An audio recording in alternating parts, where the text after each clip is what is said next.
12월 8일 수요일. 예레미야. 아나돗의 밭을 사라. 나는 숙부의 아들 하나멜에게서 아나돗에 있는 그 밭을 사고 그 값으로 그에게 언 17세겔을 달아주었다. 그때에 나는 매매 계약서에 서명을 하고 그것을 봉인하고 정인들을 세우고 언을 저울에 달아주었다.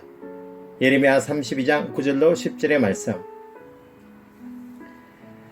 망한 줄 뻔히 알면서도 거기에 투자하는 사람이 있다면 그는 참 어리석은 사람임에 틀림없겠지요. 그런데 신앙인이란 때로, 아니 자주 그런 무모한 사람이 됩니다. 신앙이란 무엇일까요? 그것은 결국 보이지 않는 것을 기다리는 믿음이 아닐까요? 눈앞에 빤히 보이는 것을 누가 굳이 희망이라고 하겠습니까? 예레미야는 바로 그런 어리석은 사람입니다. 예언자, 선지자란 미리 보고 앞서 경고하는 사람 아닙니까? 그런데 그는 이미 코앞에 닥친 일을 저 혼자만 모르는 듯 행동합니다. 때는 예루살렘이 무너지고 유대인들은 포로로 잡혀가기 직전이었지요. 그때 사촌 하나멜이 그를 찾아왔습니다. 가장 가까운 친척이 땅을 사는 권리를 갖는 법에 따라서 아나돗에 있는 밭을 사달라는 것입니다. 그러나 전쟁 중에 땅을 사는 것은 얼마나 어리석은 일입니까? 이제 나라가 망하고 모두 노예로 잡혀갈 판인데 땅이 무슨 소용이란 말입니까? 예루살렘 외곽에 있는 별 볼 일 없는 땅, 투자 가치도 없는 땅에 왜 돈을 허비하겠습니까? 더구나 예레미야는 파국을 목이 터져라 경고해 왔습니다. 심판을 피하지 못하고 파멸하여 모두 종살이를 하게 될 것이라고 눈물로 호소해 왔지요. 제발 정신 좀 차리라고 외치다 못해 자기 목에 멍에를 쓰고 짐승처럼 울부짖으며 헤매기도 했습니다. 그렇게 온몸이 촛농처럼 녹도록 외치다가 동족에게 체포되어 고문을 당하고 감옥에 갇히기도 했지요. 그에게 무슨 미련이 남았다고 그 밭을 사겠습니까? 다시 밟아보지도 못할 땅을 사서 무엇에 쓰겠습니까? 어림없는 일이지요. 지금은 오히려 있는 땅이라도 내다 팔아야 할 때입니다.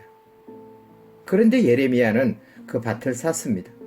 언 70세겔, 애누리 없이 제 값을 다 치르고 매매 계약서를 빈틈없이 꼼꼼히 쓰고 정인들을 세우고 친히 서명하여 완벽하게 봉인하는 모든 절차를 빠짐없이 다 챙기며 그 밭을 샀습니다.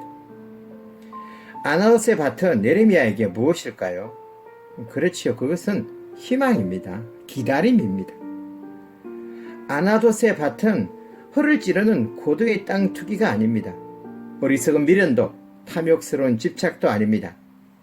아나돗의 밭은 희망하는 믿음, 기다리는 믿음입니다.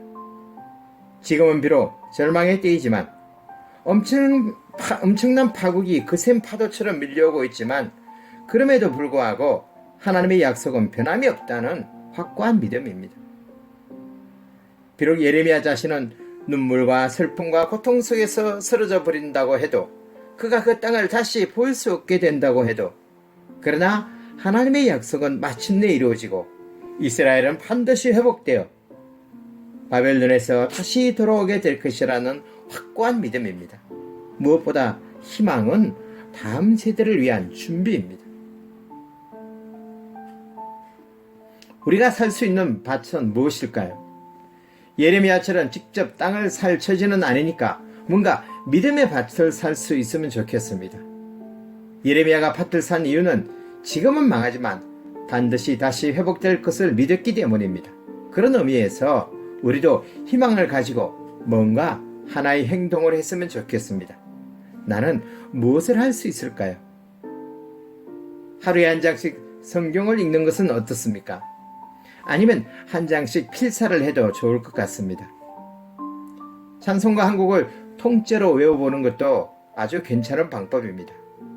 저는 요즘 하루에 한 사람씩 그 사람의 이름을 부르며 기도를 합니다. 상황은 별로 좋지 않은데 기도를 하다 보면 소망과 희망을 발견하게 됩니다. 빵이나 음료수 하나를 누군가에게 사주는 것도 아주 좋은 방법이겠죠. 특히 나한테 갚을 능력이 없는 사람에게 사주면 그것은 하나님께 빌려주는 것이라고 성경은 말하고 있습니다. 희망이 없으면 이것도 안 하고 저것도 안 하게 됩니다. 그런데 희망이 있으면 주님께서 다 아시고 다 보시고 갚아주신다고 생각하면 이것도 하고 저것도 하게 되는 것 같습니다. 오늘부터 믿음의 밭을 사는 일을 한 가지씩 실천해 보시기를 예수님의 이름으로 축복합니다. 기도합니다. 주님, 혼돈의 때에 우리는 무엇을 해야 할까요? 우리의 헛된 욕심을 비우게 하소서. 절망하여 주저앉지 않게 도와주소서. 주님의 약속을 기다리며 묵묵히 내일을 준비하게 하소서. 예수님의 이름으로 기도합니다. 아멘.